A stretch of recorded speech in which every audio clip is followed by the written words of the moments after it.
সম্মানিত উপস্থিতি, আমি আপনাদের সামনে পবিত্র কুরআনুল কারীম থেকে কয়েকটি জায়গা থেকে কিছু আয়াতে কারিমা তেলাওয়াত করেছি। আল্লাহ পাক রব্বুল আলামিন যদি শামিলে হাল হন, তিনি যদি তৌফিক দান করেন, তেলাওয়াতকৃত আয়াতগুলোকে সামনে রেখে অত্যন্ত কিছু জরুরি কথা আপনাদের সামনে আলোচনা করব। আল্লাহ পাক রব্বুল আলামিন যেন আমাদের সকলকে এই কথাগুলি বোঝার এবং আমল করার তৌফিক দান করেন। সকলে বলি আমিন।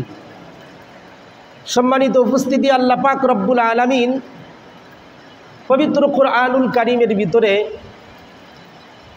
মানুষ সৃষ্টি আল্লাহ তাআলা কীভাবে করেছেন, এই কথাগুলো আল্লাহ তাআলা কোরআনে আলোচনা করছেন এবং কিছু কিছু জায়গায় আল্লাহ তাআলা মানুষের প্রশংসা করছেন, মানুষকে সুন্দর বলছেন, আবার কিছু কিছু জায়গায় আল্লাহ তাআলা মানুষকে গালিও দিয়েছেন। যেমন আল্লাহ পাক রব্বুল আলামিন সূরা ৩-এর ভিতরে বলেন, লাকাদ খালাকনাল ইনসানা ফি আহসানি তাকওয়িম। আল্লাহ তাআলা এখানে মানুষের প্রশংসা করতেছেন যে আমি মানুষকে খুব সুন্দর করে বানাইছি, আদর করে বানাইছি, এদের গঠন আকৃতি সব মাখলুকের চাইতে সুন্দর করে বানাইছি। সুবহানাল্লাহ। এরকম করে আল্লাহ তাআলা কোরআনের বিভিন্ন জায়গায় মানুষের প্রশংসা করছেন। আবার আল্লাহ তাআলা প্রশংসার পাশাপাশি মানুষকে গালিও দিয়েছেন। যেমন সূরা আনআমের ভিতরে আল্লাহ তাআলা বলেন, উলাইকা কাল আনআম বাল হুম আদল। আল্লাহ তাআলা বলেন যে কিছু মানুষ আছে, এরা হলো চতুষ্পদ জানোয়ারের মতো। গালি দিচ্ছেন আল্লাহ তাআলা, বরং না তার চাইতেও নিকৃষ্ট কুকুরের মতো আল্লাহ তাআলা গালি দিচ্ছেন। আল্লাহ পাক রব্বুল আলামিন ওই রকম ভাবে সূরা আদিয়ার ভিতরে বলেন, ওয়াল আদিয়াতি দবহান ফাল মুরিয়াতি কদহা ফাল মুগীরাতি সুবহা ফাআসারনা বিহি নাকআন ফাওয়াসাতনা বিহি জামআ ইন্নাল ইনসানা লিরাব্বিহি লাকানু। আল্লাহ তাআলা বলেন যে মানুষ বড় অকৃতজ্ঞ, মানুষ বড় নেমক হারাম। আল্লাহ পাক রব্বুল আলামিন হাজারো হাজার নিয়ামত দিয়ে আমাদেরকে লালন পালন করেছেন, করতেছেন। এক সময় আমি আর আপনি কোনো বস্তুই ছিলাম না, আপনার আমার কোনো নিশানাই ছিল না, কিন্তু আল্লাহ পাক রব্বুল আলামিন বিভিন্নভাবে আপনাকে আমাকে মা বাবার মিলনের মাধ্যমে, শুক্রাণু আর ডিম্বাণুর মাধ্যমে একটা দেহ গঠনের আকৃতি দিয়ে আল্লাহ তাআলা 5টা প্রাণ পাখি দিয়ে আপনাকে একটা মানুষ বানায়া দুনিয়াতে পাঠাইছেন। সুবহানাল্লাহ জোরে বলেন। এমন অবস্থায় পাঠাইছেন যেই সময় আপনার মুখের কোনো ভাষা ছিল না। এমন অবস্থায় আমি আর আপনি দুনিয়াতে আসছি যখন কান্না ছাড়া আপনার আমার কোনো ভাষা ছিল না, কথা বলতে পারতাম না। ওই সময় আল্লাহ তাআলা আপনাকে আমাকে লালন পালন করছেন। কথা বলেন ঠিক কিনা? এমন কি আল্লাহ তাআলা যখন আমি আর আপনি মায়ের গর্ভের ভিতরে ছিলাম, ওই অবস্থায় আল্লাহ পাক রব্বুল আলামিন আপনাকে আমাকে কিভাবে লালন পালন করছেন, যে আল্লাহ তাআলা মায়ের মাসিকের রক্ত, নাপাক রক্ত, এটা আপনার পেটের ভিতরে দিয়ে আপনাকে বড় করছে। আর যেহেতু মায়ের এই রক্তটা নাপাক বস্তু, এজন্য আল্লাহ তাআলা আপনাকে এই রক্তটা আপনার মুখ দিয়ে আপনাকে খাওয়ায় নাই। আল্লাহ তাআলা নাভির মাধ্যমে আপনার পেটের ভিতরে এই রক্ত ঢুকাইছেন, মুখকে পবিত্র রাখছেন। সুবহানাল্লাহ জোরে বলেন। আল্লাহ তাআলা তার কুদরতের মাধ্যমে মায়ের গর্ভের ভিতরে আপনাকে আমাকে তিলে তিলে 40 দিন পর পর অবস্থার পরিবর্তন ঘটাইছেন। দুনিয়াতে এসেছি, এক সময় আপনার আমার কোনো নামই ছিল না, কিন্তু একটা নাম রাখা হয়েছে।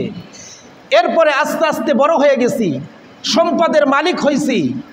এখন আল্লাহ পাক রব্বুল আলামিনের সাথে দুষ্টতার আচরণ করতেছি, আল্লাহ পাক রব্বুল আলামিনের নাফরমানি করতেছি।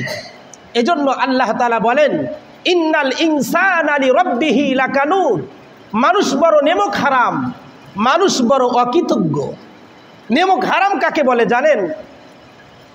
ফার্সিতে একটা প্রবাদ বাক্য আছে যে নুন খায়া গুণ গাবে তো দূরের কথা, নুন খাওয়ার পরে নুন দানি যেটা আছে এটাও আবার ভেঙ্গে থুয়ে যায়, এটাকে বলে নিমক হারাম। কথা বলেন ঠিক কিনা?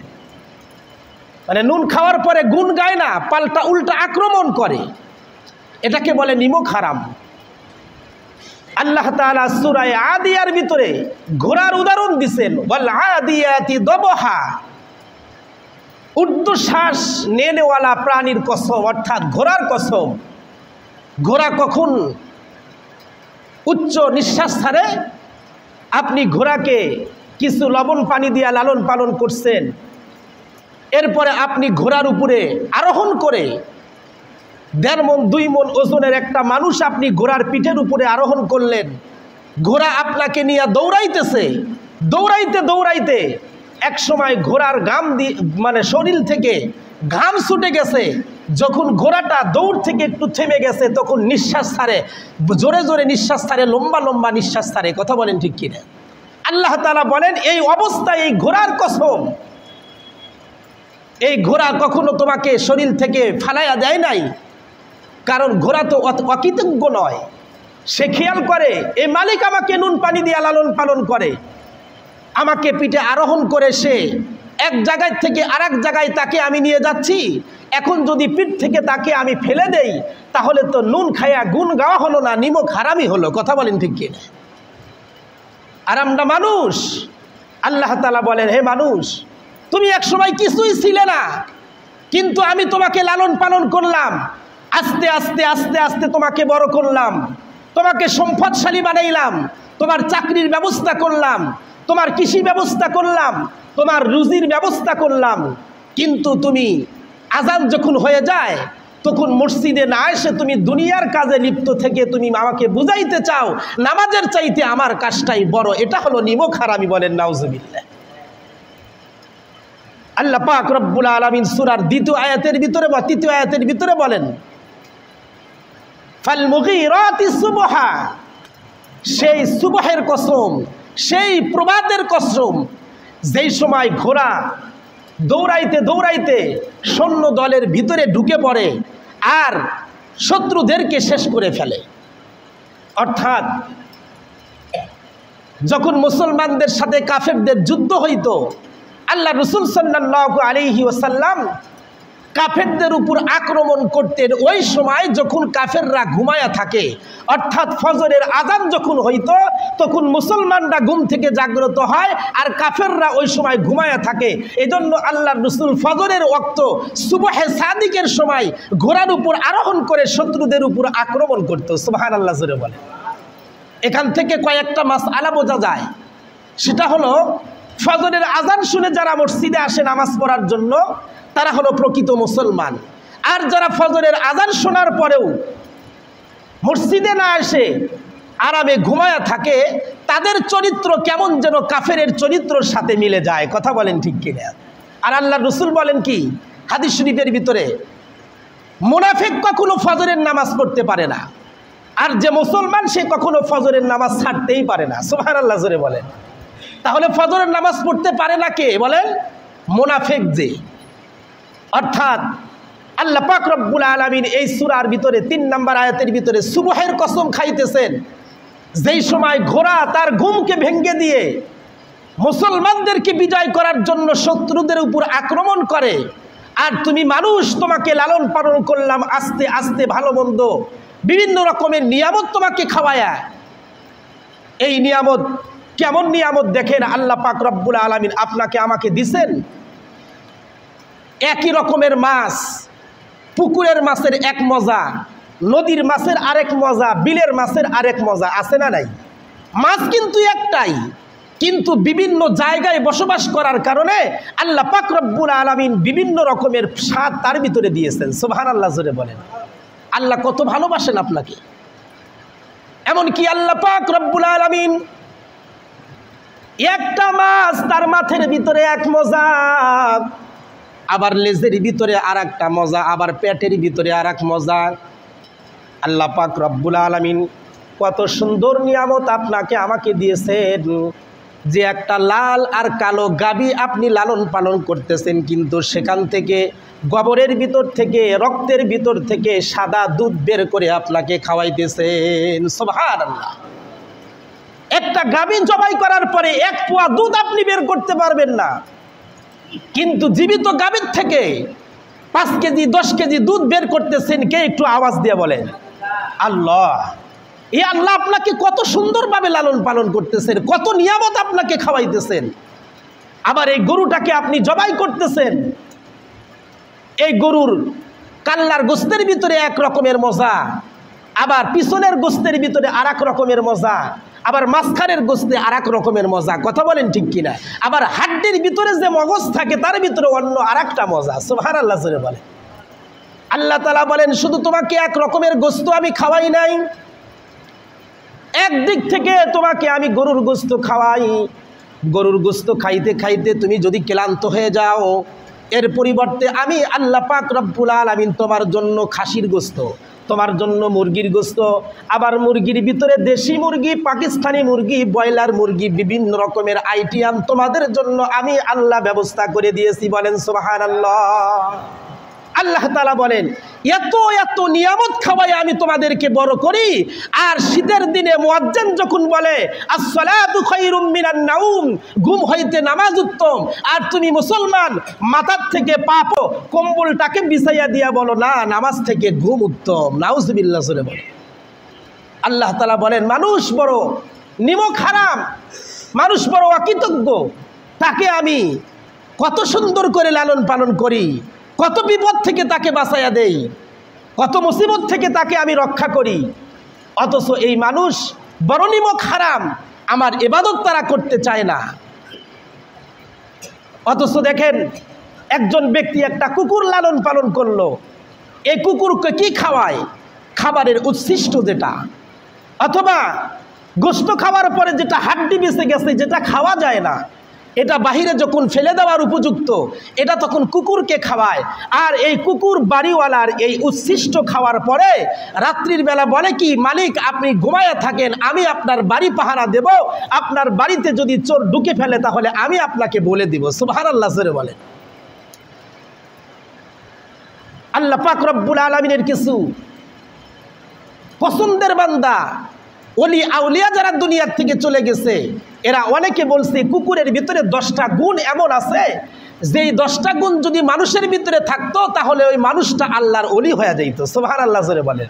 তার ভিতরে একটা গুণ হলো যে কুকুর কখনো নিমক হারামি করে না, কুকুর কখনো মালিককে ভোলে না, মালিকের উচ্ছিষ্ট খাবার পরেও কুকুর তার বাড়ি কখনো ছাড়ে না। এমনকি রাত্রির বেলা যখন ঘুমায়া পড়ে, কুকুর তখন বাড়ির ভিতরে অপরিচিত একটা লোক ঢুকে পড়লে কুকুর বাড়িওয়ালাকে সিগন্যাল দিয়ে দেয়। কথা বলেন ঠিক কিনা? আর আল্লাহ পাক রব্বুল আলামিন কি বলেন? লা তাখুযুহু সিনাতু ওয়ালা নাওম। আল্লাহ পাক রব্বুল আলামিন বলেন বান্দারে, দুনিয়ার ভিতরে তুমি কুকুর লালন পালন করো, তুমি মালিক হয়ে ঘুমায়া থাকো আর কুকুর তোমাকে পাহারা দেয়, কিন্তু আমি মালিক, তুমি আমার বান্দা, তুমি আমার গোলামি করবা, কিন্তু তুমি রাত্রির বেলা ঘুমায়া থাকো, আমি মালিক তোমারে পাহারা দেই। সুবহানাল্লাহ জোরে বলেন। আল্লাহ পাক রব্বুল আলামিন বলেন লা তাখুযুহু সিনাতু ওয়ালা নাওম, লা তাখুযুহু সিনাতু ওয়ালা নাওম। আল্লাহ পাক রব্বুল আলামিন বলেন আমার ভিতরে ঘুম আর নিদ্রা কখনো আসে না।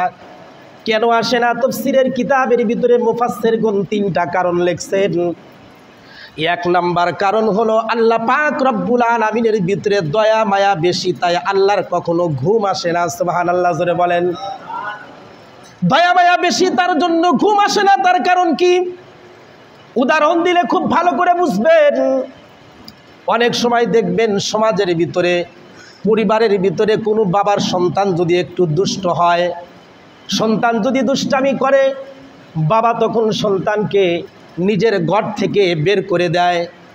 বাবার ধমকের ভয়ে, বাবার শাসনের ভয়ে সন্তান ঘর থেকে বের হয়ে যায়। কিন্তু সন্ধ্যা যখন ঘনিয়ে আসে, বাবা যখন ঘুমিয়ে পড়ে, সন্তান তখন নিজের বাড়ির পিছনের দরজা দিয়ে তাকায় দেখে, দেখি বাবা ঘুমায়া গেছে কিনা। ছোট্টবেলা অনেক মানুষের এরকম হইতো, সন্তানকে বাবা ঘর থেকে রাগ করে বের করে দিছে, তাই সন্তান বাড়িতে আসার সাহস পায় না।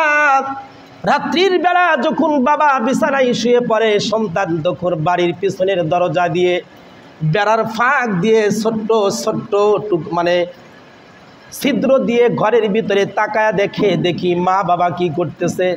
তাকায়া দেখে বাবা ঘুমায়া গেছে অথবা বিছানায় শুয়ে আছে, কিন্তু মা বিছানায় শোয় নাই। একবার মা উপর থেকে একটা কৌটা নিচে নামায়, আবার নিচের থেকে উপরে উঠায়। বাবা মাকে জিজ্ঞেস করে, কি ব্যাপারে এত রাত্রি হয়ে গেল, তুমি কেন ঘুমাও না? মা তখন জবাব দেয়, আমার কিছু কাজ বাকি রয়ে গেছে, এই কাজটা করার পরে আমি ঘুমায়া যাব। আসলে মার কোনো কাজ নাই, মার চিন্তা একটাই, সন্তান বাহিরে রয়ে গেছে, কখন না জানিয়ে সে আমাকে মা বলে ডাক দেয়। আমি যদি ঘুমায়া যাই তাহলে আমার সন্তানের ডাকে সাড়া দিবে কে? সুবহানাল্লাহ জোরে বলে। মায়ের জন্য ঘুমায় না। হঠাৎ করে দেখা যায় বাড়ির পিছনের দরজায় একটা শব্দ। বাবা তখন রাগ করে বলে, কে রে? মা তখন বলে, আরে বললেন না, একটা বিড়াল আছে তো মাঝে মাঝে ডিস্টার্ব করে। আসলে কিন্তু বিড়াল না, আসছে সন্তান। কিন্তু মা বাবাকে বুঝতে না দেওয়ার কারণে অবস্থাটা পাল্টাইয়া দিল, বাবাকে না বোঝার একটা কথা বলল। অথচ মা ঠিকই জানে যে এখন আমার ঘরের দরজায় এই আওয়াজটা কোনো বিড়াল দেয় নাই, এটা আমার সন্তানই দিছে। সুবহানাল্লাহ জোরে বলে। মা তখন বলে, এই বিড়াল রাখ রাখ, আসতেছি, তোর জন্য কিছু খাবার নিয়ে আসতেছি। বাবা বোঝে না, কিন্তু মা আর সন্তান ঠিকই বোঝে। সুবহানাল্লাহ জোরে বলে। মা তখন রাত্রি গভীর হয়ে যায়, মায়ের কলিজার ভিতরে সন্তানের মায়া বাবার চাইতে একটু বেশি থাকার কারণে বাবা ঘুমায়া যায়, কিন্তু মা ঘুমায় না। মা তখন সন্তানের জন্য অপেক্ষা করে। আল্লাহ পাক রব্বুল আলামিন বলেন, হে দুনিয়ার মানুষ, তোমার পৃথিবীর মা বাবার যে দয়া আর মায়া আছে তার চাইতে লক্ষ কোটি গুণ দয়া আমার ভিতরে বেশি। এজন্য আমার বান্দা যদি কখনো কোনো মুসিবতের ভিতরে পড়ে যায় আর রাত্রির বেলা যদি দুইটা হাত তুলে আমি আল্লাহর কাছে কান্নাকাটি করে, আর আমি আল্লাহ যদি তার ডাকে সাড়া দিতে না পারি, এজন্য আমি আল্লাহ কখনো ঘুমাই না। সুবহানাল্লাহ জোরে বলে। আল্লাহ কখনো ঘুমান না। দুই নাম্বার কারণ তাফসীরের কিতাবের ভিতরে মুফাসসিরগণ লিখেছেন, হযরতে মুসা আলাইহিস সালাম একদিন আল্লাহকে জিজ্ঞাসা করলেন, আল্লাহ আপনি ঘুমান না? মানে মুসা আলাইহিস সালাম আল্লাহর সাথে কথা বলতেন একদম ফ্রি। কখনো কখনো আল্লাহকে এমন প্রশ্ন করতেন যে বান্দা হয়া কখনো মালিককে এরকম প্রশ্ন করা যায় না। যেমন একদিন মুসা আলাইহিস সালাম বলে, আল্লাহ আমি যদি আল্লাহ হইতাম, তুমি যদি বান্দা হইতা, তাহলে তুমি আমার কাছে কি চাইতা? এই প্রশ্ন করে বসছে। এরকম বিভিন্ন প্রশ্ন। আসমানের ভিতরে আদম আলাইহিস সালামের সাথে দেখা। আদম আলাইহিস সালামকে ডাক দেয়, বলে কি মুসা আলাইহিস সালাম, আপনি আদম আলাইহিস সালাম আমাদের বাবা, আপনি যদি জান্নাতের নিষিদ্ধ গাছের ফল না খাইতেন তাহলে তো আমাদের দুনিয়াতেও আসতে হয় না, এত কষ্টও করতে হয় না, কেন আপনি ফল খাইছিলেন? আদম আলাইহিস সালামকে এই কথা বলে। আদম আলাইহিস সালাম বলেন, আমি তো খাই নাই, আল্লাহ আমারে খাওয়াইছে। সুবহানাল্লাহ জোরে বলেন। বলে আল্লাহ কেমনে খাওয়াইছে? বলে ওই গাছের ফল খাওয়া নিষিদ্ধ ছিল, এটা আমি ভুলে গেছিলাম, আর ভুলে দিছিল আল্লাহ নিজে। সুবহানাল্লাহ জোরে বলেন। কেন ভুলে দিছে? কারণ মানুষ তৈরি করার সিদ্ধান্ত আর মানুষ তৈরি করার যে একটা প্রেক্ষাপট, এটা তো আল্লাহ তাআলা আগের থেকেই ফেরেশতাদের সাথে পরামর্শ করছেন যে মানুষকে দুনিয়াতে পাঠাবো। কথা বলেন ঠিক কিনা? কিন্তু দুনিয়াতে পাঠানোর পূর্বে আল্লাহ পাক রব্বুল আলামিন জান্নাতের ভিতরে কিছুদিন মা আর বাবাকে রাখছেন। কেন? মা বাবাকে জান্নাতের ভিতরে রাইখা জান্নাত স্বচক্ষে দেখায়া পৃথিবীর মানুষকে যেন বলতে পারে জান্নাতের ভিতরে এই সুখ আর এই শান্তির, জান্নাতের ডেকোরেশন আর কোয়ালিটি এরকম, মানুষ যেন কখনো জান্নাতকে অস্বীকার করতে না পারে। সুবহানাল্লাহ জোরে বল। মুসা আলাইহিস সালাম এমন একজন মানুষ, সেই মুসা আলাইহিস সালাম আল্লাহ পাক রব্বুল আলামিনকে প্রশ্ন করতেছে। আল্লাহ পাক রব্বুল আলামিনকে বলে, আল্লাহ আপনি কি ঘুমান না? আল্লাহ বলে, আমি যদি ঘুমায়া যাই তাহলে পৃথিবী ধ্বংস হয়ে যাবে।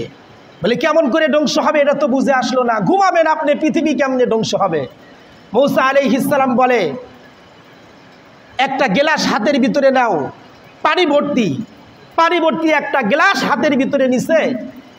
আল্লাহ পাক রব্বুল আলামিন বলেন, এটা নিয়ে তুমি কিছুক্ষণ দাঁড়ায়া থাকো। তো দাঁড়ায়া থাকতে থাকতে মুসা আলাইহিস সালামের ভিতরে তন্দ্রা এসে গেছে, ঘুমের ভাব এসে গেছে।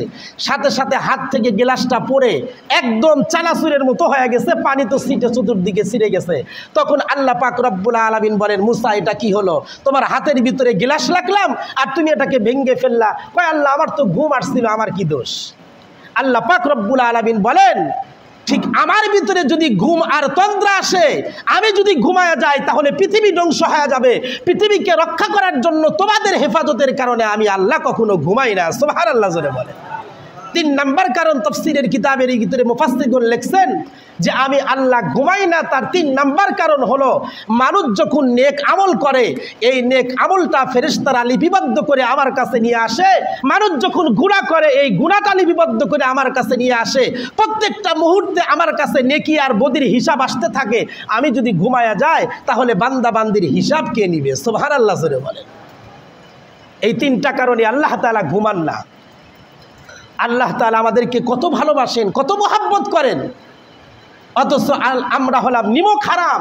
আমরা অকৃতজ্ঞ যে আল্লাহ তাআলার ইবাদত আমরা করতে চাই না। এই যে এখন গরমের মৌসুম, যদি বলা হয় ভাই নামাজ পড়তে যান না কেন, বলে হুজুর গরমে বাসি না তো। বলে শীতের দিন যখন আসে তখন বলে হুজুর ঠান্ডার ভিতরে পানি দিয়া কি উযু করা যায়? তাহলে তুমি গরমেও পড়তে পারলা না, শীতেও পড়তে পারলা না, তুমি নামাজটা পড়বা কবে? তার মানে চামড়া এখন আছে টাইট, তুমি আল্লাহর সাথে করতেছো ফাইট, আর যখন চামড়া হবে ঢিল তখন দিবে আল্লাহর সাথে মিল। এই মিলের কোনো কাম হবে না। কথা বলেন ঠিক কিনা? সম্মানিত সুধী, খুব ভালো করে বুঝবেন, আল্লাহ তাআলা এই জন্য সূরা আবাসার ভিতরে বলেন কুতিলাল ইনসানু মা আকফারা, মানুষ ধ্বংস হোক। আল্লাহ তাআলা মানুষকে ধমকি দিতেছেন, হে মানুষ তোরা ধ্বংস হও। এখন প্রশ্ন করতে পারেন, হুজুর কোরআন তো নাজিল হয়েছে 1450 বছর আগে, আল্লাহ তাআলা বললেন মানুষ ধ্বংস হোক, আজ পর্যন্ত তো কিছুই হলো না, আমরা তো ধ্বংস হলাম না, তাহলে এ কথার মানে কি? তাফসীরের কিতাবের ভিতরে মুফাসসিরগণ এরও 3টা কারণ লিখছেন। 1 নাম্বার কারণ হলো, উদাহরণ দিলে খুব ভালো করে বুঝবেন। এক সময় সন্তান বাবার সাথে বেয়াদবি করছে। বেয়াদবিটা কোন ধরনের? বাবা এক সময় ঘর থেকে বের হয়ে অনেক দূরে সফরে যাবে, মনে করেন ঢাকা শহরে যাবে। এবার সন্তানকে ডাক দেয়া বলতেছে, বাবা আমি তো ঢাকা শহরে যাব, আসতে হয়তো সন্ধ্যাও হতে পারে অথবা রাত্রিও হতে পারে, তো তুমি ওই যে গোয়ালঘরে গরু আছে ওটা বের করে গোয়ালঘরে মানে পনের পালার কাছে বানবা, আবার ছাগল আছে এর পাতা বাইরে খাওয়াইবা, ক্ষেতের ভিতরে পানি দিবা, বিভিন্ন রকমের কাজের একটা ফর্মুলা সন্তানকে দিয়ে গেল। কিন্তু সন্তান তো সন্তানের মতোই, প্যান্ট শার্ট পরে চোখে একটা চশমা দিয়ে ফ্রেন্ড সার্কেলদের সাথে চলে গেল আড্ডা মারার জন্য অন্য জায়গায়। বিকেলবেলা বাবা যখন বাড়িতে আসলো, আসার পরে দেখে কিসের গরুকে খাওয়ানো আর কিসের খেতে পানি দেওয়া আর কিসের ছাগলকে পাতা দেওয়া, কিচ্ছু করে নাই। সন্তান ঘর থেকে বের হয়ে গেছে। এবার বাবা বাড়িতে এসে তো মেজাজ ভালো থাকবে না খারাপ হবে বলেন? মেজাজটা তো গরম। এবার মাকে ডাক দিয়ে বলতেছে, অর্থাৎ তার স্ত্রীকে বলতেছে, কি বাবা তোমার সন্তান কই গেছে? মানে রাগ একটু বেশি। মা বলতেছে, আপনার সন্তান কই গেছে আমারও তো বলে যায় নাই, আমারে মেয়ে মানুষ পাইছেন, নরম পাইছেন, তো গরমটা আমার উপরে ঝাড়তেছেন। তো বলে সকালবেলা বের হয়ে গেছে এখনো আসে নাই। সন্তান বাবার তো মেজাজ স্ট্রং, এবার ঘরের ভিতরে বসে আছে, যখন আসবে তখনই সাইজ করবে। কিন্তু রাত্রি 8টা বেজে গেছে এখনো সন্তান আসে নাই। এবার সন্তান যখন ঘরের ভিতরে আসছে, বাবার সাথে দেখা হয়ে গেছে। বাবা বলতেছে, সকালবেলা তোরে এই কাজগুলোর ফর্মুলা দিয়ে গেলাম, একটা কাজ করলি না, গেছিলি কই? বলে আমার বন্ধু আমাকে ডাকছিল তো তার সাথে ঘুরতে গিয়া দেরি হয়ে গেছে, আসতে পারি নাই, কাজগুলো করতে পারি নাই। বাবা বলে, ঠিক আছে তুই আমার বাড়ির থেকে বের হয়ে যা, আমার হুকুম যেহেতু মানবি না, তোরে জন্ম দিলাম আমি, তোরে খাওয়াইলাম আমি, তোরে বড় করলাম আমি, আর আমার কথা তুই মানিস না, তুই আমার ঘর থেকে বের হয়ে যা। আসলে বলেন তো দেখি, বাবা কি বের হওয়ার জন্য বলে নাকি শাসনের খাতিরে বলে? শাসনের খাতিরে বলে। কিন্তু কিছু কিছু সন্তান আছে দেখবেন ঘাওড়া, অর্থাৎ ঘাট তেরা। এ সন্তান বলে কি, ঠিক আছে আপনার বাড়ি ছাড়া কি দুনিয়াতে আর কোনো জায়গা নাই, আপনার ঘর থেকে বের হয়ে গেলাম। সন্তান বিবাহের আগে রাগ করে যায় কোথায়? হয় নানার বাড়ি, না হলে খালার বাড়ি। কথা বলেন ঠিক কিনা? আর বিবাহের পরে যদি রাগ করে তাহলে যায় শ্বশুর বাড়ি। কথা বলেন ঠিক কিনা? তো বাবার ছেলে তো এবার রাগ করে গেছে কই? বাবার শ্বশুর বাড়ি, তার মানে তার নানার বাড়ি। এবার রাত্রি অনেক হয়ে গেছে, মা বাবাকে ডাক দা বলতেছে, সন্তানের উপরে এই যে ধমকিগুলো দিলেন, সন্তানটা ঘর থেকে বের হয়ে গেল, কই গেল? রাত্রি 12টা বাজে এখনো তো আসে না, দেখেন তো একটু খবর নিয়ে কই গেল? বাবা এবার বলে, পাঞ্জাবিটা দাও দেখি, কই গেল? বাবা খবর নিতে নিতে নিজের শ্বশুর বাড়ি চলে গেছে, অর্থাৎ সন্তানের নানার বাড়ি। গিয়া দেখে সন্তান তার নানির বাড়িতে। এবার ডাক দে বলে, এই এখানে কেন আসছিস? বলে আমার নানির বাড়ি আসছি। বলে তোর নানির বাড়ি, আমার তো শ্বশুর বাড়ি, আমি যদি তোর মায়ের বিয়ে না করতাম তাহলে তোর নানি আমার শাশুড়ি হতো না, তোর নানিও হতো না। তার মানে তুই রাগ করে অন্য কোথাও যাওয়ার জায়গা পাস নাই, আমার শ্বশুর বাড়ি কেন আসছিস, বাড়া এখান থেকে। সন্তান তো ঘাটতেরা, কয় আপনার শ্বশুর বাড়ি না থাকলে কি থাকার আর জায়গা নাই? গেলাম বের হয়। এবার সন্তান বের হয়ে গেছে, বের হওয়ার পরে গেছে কই, খালার বাড়ি। তো বাবা আবার খালার বাড়িতে গেছে, যাওয়ার পরে বলে এই এখানে কেন আসছিস? বলে টেনশন করেন না, আমি আমার খালুর বাড়িতে আসছি, আপনার শালি অথবা আপনার জাশ্বাস না কি বলে তার বাড়িতে আসি নাই। সন্তান একটা বুদ্ধি বেশি, তো যদি খালার কথা বলে তাহলে বলবে তোর মায়ের বিয়া করছিলাম দেখা তো তোর খালা হয়েছে, যদি বিয়া না করতাম তাহলে তো হতো না। এবার বুদ্ধি করে বলে খালার বাড়িতে আসি নাই, খালুর বাড়িতে আসছি। বাবা তো সন্তানের চাইতে আরো ডবল বুদ্ধি, কয় তোর মায়ের যদি বিয়া না করতাম তাহলে তোর খালাও খালা হতো না, আর তোর খালারে যদি তোর খালু বিয়া না করতো তাহলে এটাও তোর খালু হতো না, তুই এই বাড়িতে কেন আসছিস, এখান থেকে বাড়া। এবার সন্তান বলে লাস্ট পর্যায়ে যাওয়ার জায়গা নাই, শেষ পর্যন্ত গেছে ফুবুর বাড়িতে। বলেন তো এখন দূরে গেছেন আরো কাছে আসছে, আরো কাছে চলে আসছে। বাবা এবার ফুবুর বাড়িতে বিয়ে বলে আর তো জায়গা পারি না, শেষ পর্যন্ত আমার বোনের বাড়িতে আসলি। সন্তান দেখে কি আরে যেখানেই যাই সেখানেই বাবার জায়গা, আর যাব কই, যাওয়ার তো কোনো জায়গা নাই। শেষ পর্যন্ত সন্তান বলে বাবা ক্ষমা করে দেন, আর বেয়াদবি করবো না। জোরে বলেন সুবহানাল্লাহ। আল্লাহ পাক রব্বুল আলামিন বলেন বান্দা তুই দুষ্টামি করবি, তুই আমার সাথে নাফরমানি করবি, তুই অকৃতজ্ঞ হইবি, তুই নিমক হারামি করবি, আমার জমিন থেকে বের হয়ে যা, আমার আসমানের নিচ থেকে বের হয়ে যা। আল্লাহ তাআলা সূরা রহমানের ভিতরে বলেন ইয়া মাশারাল জিন্নি ওয়াল ইনস ইন ইসতাতাতুম আন তানফুযু মিন আকতারিস সামাওয়াতি ওয়াল আরদ ফানফুযু। আল্লাহ তাআলা বলেন আসমান আমার, জমিন আমার, আমার নাফরমানি করলি, আমার নিয়ামত খাইলি, আমি তোর নিয়ামতকে যদি বন্ধ করে দেই তুই খাইবি কি? তাহলে তুই আমার নাফরমানি করলি, আমার জমিন থেকে বের হয়ে যা। বলেন তো দেখি আল্লাহর জমিন থেকে বের হয়ে যাওয়ার কোনো জায়গা আছে? আল্লাহ তাআলা বলে যেখানেই যাইবা সেখানেই আমার আসমান, পালাইবা কোথায় ওসমান? পালানের কোনো জায়গা নাই। আল্লাহ তাআলা বলেন লা তানফুযু ইল্লা বিসুলতান, পালানের কোনো জায়গা নাই, সব জায়গায় আমার রাজত্ব। সুবহানাল্লাহ জোরে বলেন। এজন্য আল্লাহ তাআলা বলেন আমি তোমাকে জমিন থেকে বের হওয়ার কথা বলছি, আসমানের নিচ থেকে বের হওয়ার কথা বলছি। এই বের হওয়াটা বাবার মতো বলছি শাসন করার জন্য, আসলে তোমাকে ধ্বংস করার জন্য বলি নাই। সুবহানাল্লাহ জোরে বলেন। এটা হলো 1 নাম্বার তাফসীর। তাফসীরের কিতাবের ভিতরে 2 নাম্বার তাফসীর সংক্ষেপে বলি, সময় শেষ। 2 নাম্বার তাফসীর মুফাসসিরগণ লিখেছেন যে আল্লাহ তাআলা ধ্বংস হওয়া এ কথা এই জন্য বলছেন এক সময় না এক সময় মানুষ ধ্বংস হবেই। যেমন ফেরাউন দুনিয়াতে আল্লাহর নাফরমানি করেছিল, এক সময় ফেরাউন বলে আনা রব্বুকুমুল আলা, আমি বড় খোদা। বলেছিল না বলে নাই? কোরআনের ভিতরে আল্লাহ তাআলা বলেন সে বলে আমি বড় খোদা। আল্লাহ পাক রব্বুল আলামিন তাকে দুনিয়াতে খোদাই পালন করার সব শক্তি তাকে দিয়ে দিছে। 350 বছরের ভিতরে তার কোনো সর্দিও লাগে নাই, কোনো অসুখ বিসুখ হয় নাই। দুনিয়াতে রাজত্ব আচ্ছা মতে করছে, কিন্তু এত দীর্ঘদিন রাজত্ব করার পরেও বলো কি আমি আরও বেঁচে থাকবো, আরও বেঁচে থাকবো।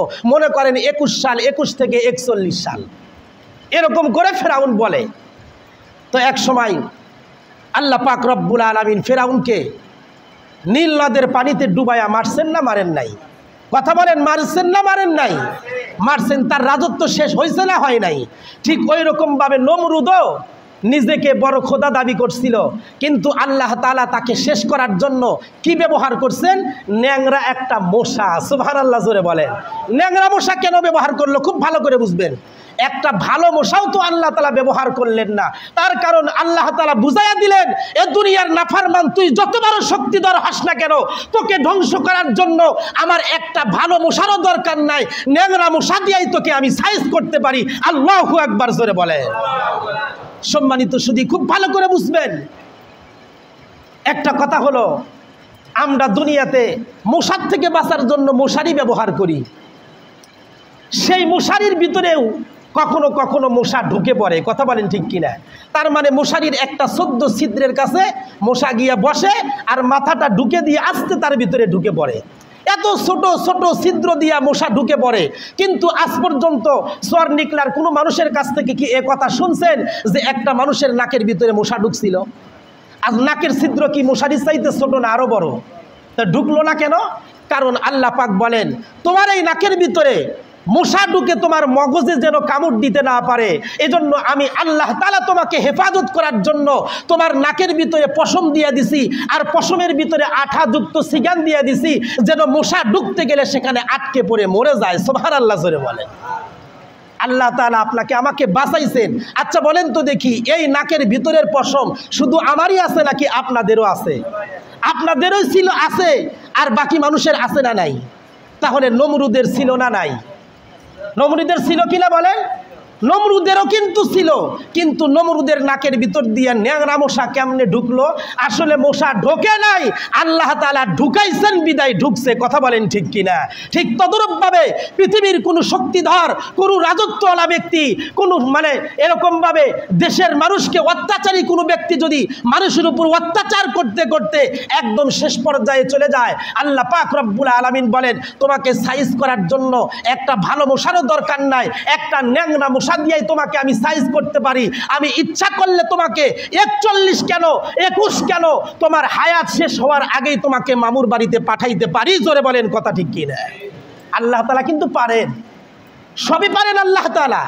এই জন্য আল্লাহ তাআলা এই তাফসীরের কিতাবের ভিতরে মুফাসসিরগণ লিখেছেন যে আল্লাহ তাআলা যে বলেন মানুষ তুমি ধ্বংস হও, এ ধ্বংস একদিন না একদিন হবেই। তার পাপের পাল্লা যখন ভারী হয়ে যাবে তখন সে অবশ্যই একদিন ধ্বংস হবে। কথা বলেন ঠিক কিনা? আর একটা কারণ, শেষ কারণ, আল্লাহ পাক রব্বুল আলামিন তাফসীরের কিতাবের ভিতরে মুফাসসিরগণ লিখেছেন যে মানুষ ধ্বংস ঠিকই হবে, কিন্তু মানুষকে হেফাজত করেন কে? আল্লাহ। যেমন রমজান মাসে কিছু কিছু মানুষ আছে রোজা না রাইখা দেখবেন দিনের বেলা বুট কালার বড়া হোটেলের ভিতরে খায় কি খায় না? আবার অনেক মানুষ আছে দেখবেন রোজা না থাইকা কিন্তু ইফতারিটা খুব সুন্দর খায়, আছে না নাই? মানুষকে বুঝতে দেয় না যে আমি বেরোজাদার, কিন্তু রোজাদার ব্যক্তি বেরোজাদারের চেহারার দিকে তাকাইলেই বোঝা যায় সে রোজা ছিল না আসিল। কথা বলেন ঠিক কিনা? চেহারার দিকে তাকাইলেই বোঝা যায়। এজন্য আপনি ইফতার খায়াই মনে করছেন যে আমি রোজা আছি, এটা মানুষকে বুঝাইলাম। আপনি মানুষকে বুঝাইলে কি হবে? আল্লাহ জানেন কি জানেন না? ওয়ায়ালামু খাইনাতাল আইন ওয়া মা তুখফিস সুদূর। আল্লাহ পাক রব্বুল আলামিন বলেন তুমি মুখ দিয়া কথা না বললে কি হবে? চোখে চোখে ইশারা দিয়া তুমি কি কথা বলো, ঘরের আড়াল থেকে তুমি কি কথা বলো, মাটির জমিনের নিচ থেকেও যদি তুমি কথা বলো, সেই কথাও আমি আল্লাহ পাক তোমার দিলের খবরটাও জানি। সুবহানাল্লাহ জোরে বলেন।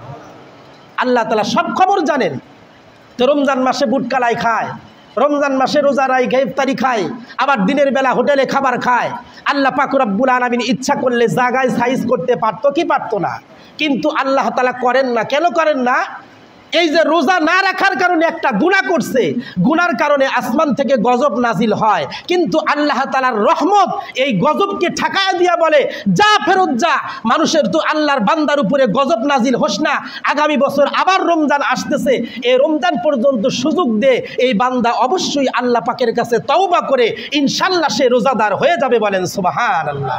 এজন্য আল্লাহ তাআলার গজব আপনাকে ধ্বংস করে না। এজন্য বলেন তো দেখি, সমাজে অনেক বেনামাজি ছিল এখন নামাজি হয়ে গেছে, এরকম আছে না নাই? এক সময় বেরোজাদার ছিল এখন রোজাওয়ালা হয়ে গেছে, আছে না নাই? এক সময় সুদের কন্ট্রাক্টর ছিল এখন সুদ ছেড়ে দিয়ে ভালো হয়ে গেছে, আছে না নাই?